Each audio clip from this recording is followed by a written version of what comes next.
Hello student. So today we are going to discuss about the next topic, that is attitude. Last हमने human behavior discuss कर लिए थे topic, right? आज जो हमारा topic है वो है attitude. Attitude जो डायरेक्ट क्वेश्चन आपको जीएस पेपर 4 में मिलेंगे, ठीक है, एटीट्यूड से. सो एटीट्यूड बेसिकली होती क्या है?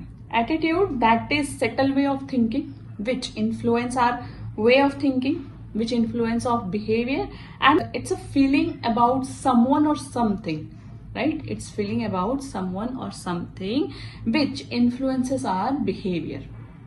So this is called attitude. Hindi में हम समझे इसे क्या है, तो एटीट्यूड जो लेमैन लैंग्वेज में समझते हैं वो एटीट्यूड मीन्स घमंड, राइट, दिखावा. बट ये एटीट्यूड घमंड दिखावा नहीं है, ये एक दृष्टिकोण है. क्लियर? इस एटीट्यूड का बेसिक जो मीनिंग होता है वो होता है दृष्टिकोण. सो जो हमारी दृष्टिकोण है किसी व्यक्ति पर या किसी विषय के प्रति सोचने या महसूस करने का जो एक स्थिर तरीका होता है जो हमारे व्यवहार को भी प्रभावित करता है, ठीक है, उसे ही एटीट्यूड कहते हैं. क्लियर? अब अगर हम एटीट्यूड के कंपोनेंट्स देखें तो ये 3 तरीके के होते हैं. पहला कंपोनेंट है आपका cognitive. Cognitive means how much और व्हाट वी नो, मतलब हमारे अंदर कितना ज्ञान है. क्लियर? दूसरा होता है affective. Affective means how we feel, हमारी भावना कैसी है, ठीक है, तो ये हो गया अफेक्टिव. तीसरा होता है बिहेवियरल, और behavioural means how we act. How we act it means कि हमारी भावना कैसी है. सो ये हो गए हमारे एटीट्यूड के 3 कंपोनेंट्स. नेक्स्ट चले. नेक्स्ट है हमारा टाइप्स ऑफ एटीट्यूड की बात करें तो पहला ही होता है हमारा पॉजिटिव एंड कंस्ट्रक्टिव एटीट्यूड. ठीक है, पॉजिटिव और कंस्ट्रक्टिव एटीट्यूड जो होता है वो हमारा लीड्स करता है कंस्ट्रक्टिव बिहेवियर को. ठीक है, it's lead to constructive behaviour and solution, जो हम अपने मेंस के आंसर में भी हमेशा दिखाते हैं. So this leads to constructive behaviour and solution.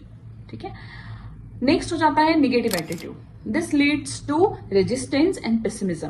ठीक है, सो पेसिमिज्म अगर हो गया इट मीन्स कि वो विरोध में हो जाता है, प्रतिरोध में हो जाता है, उसमें निराशा आ जाती है. ठीक है, कोई भी चीज अच्छी नहीं लगती है, हर चीज के लिए एक ओवर थिंकिंग हो जाती है, या हर चीज में कुछ ना कुछ कमियां निकालनी होती है. This is called the negative attitude. Clear? कोई भी चीजों के प्रति अच्छी बातें नहीं होती है. ठीक है, ओके. नेक्स्ट आइए न्यूट्रल एटीट्यूड. जो थर्ड टाइप्स होते हैं वो होते हैं neutral attitude. Lack of strong opinion and indifferent view. उसमें स्ट्रॉन्ग ओपिनियन नहीं रह जाती है, उसमें स्ट्रॉन्ग डिसीजन लेने की क्षमता खत्म हो जाती है. So this is called the neutral attitude. Strong decision making power आपके अंदर कब आएगी? When you are very constructive in mind, solution oriented mind and positive view के साथ है तब. ठीक है, नेक्स्ट होता है हमारा ईगो डिफेंसिव एटीट्यूड. जनरली हम इस चीज को देखते हैं ईगो डिफेंसिव एटीट्यूड. अपनी बात को हर वक्त अपने आप को, अपने सेल्फ एस्टीम को सेटिस्फाई करने के लिए जो एटीट्यूड अपनाया जाता है, इससे ये फर्क बिल्कुल भी नहीं पड़ता है कि क्या बिगड़ रहा है और क्या सही हो रहा है. बस अपने सेल्फ एस्टीम को सही बताना है या सेटिस्फाई करना है. So this is called the ego defensive attitude. Clear? Now next है हमारा value expressive attitude. Value expressive attitudes basically reflect करता है deeply held beliefs and identity.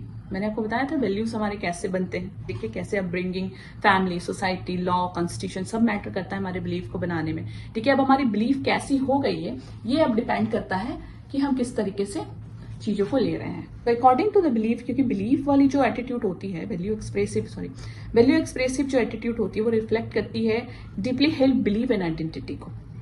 Clear?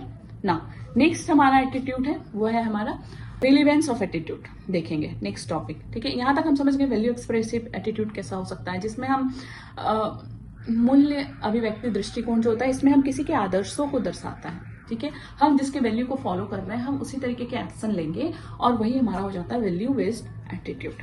Clear? Next है relevance of attitude in civil services. चलिए देखते हैं relevance कहाँ है, मतलब दृष्टिकोण का महत्व अब कहाँ है हमारे सर्विसेज में, राइट. सो अगर ये देखा जाए तो civil servant must cultivate a positive service oriented attitude to serve the society efficiently and handle the crisis with empathy, resilience and adaptability. ठीक है, मतलब सिविल सेवकों को एक सकारात्मक रवैया, एक सोच अपनाना चाहिए, एक दृष्टिकोण अपनाना चाहिए ताकि वे संवेदनशीलता और दृढ़ता के साथ जनहित की सेवा कर सकते। नेक्स्ट एग्जांपल आपको प्रोवाइड करूं पॉजिटिव एटीट्यूड के, तो पॉजिटिव एटीट्यूड का मैं फिर से वही एग्जांपल रिपीट करूंगी जो डिजास्टर कल मैंने डिस्कस किए थे। जनवरी 2024 में जो डिजास्टर आया था, डिजास्टर रिस्पॉन्स इस तरीके से किया गया। ज्योतिमठ ऋचा रावत ने एक बहुत ही पॉजिटिव तरीके से वहां के जो डिजास्टर थे उसको मैनेज किया था। ठीक है, so when the Jyotirmath land subsidences worsened, so young SPM Richa Rawat worked day and night, okay, coordinating evacuation, offering the reassurance to locals and staying the calm under the pressure. It's showing the proactive and empathetic attitudes. ये एक हो गया। अगर हम value expressive attitude के एक example को समझे तो छत्तीसगढ़ का एक एग्जांपल मैं देना चाहूंगी। इलेक्शन ड्यूटी हुई थी अप्रैल 2024 में।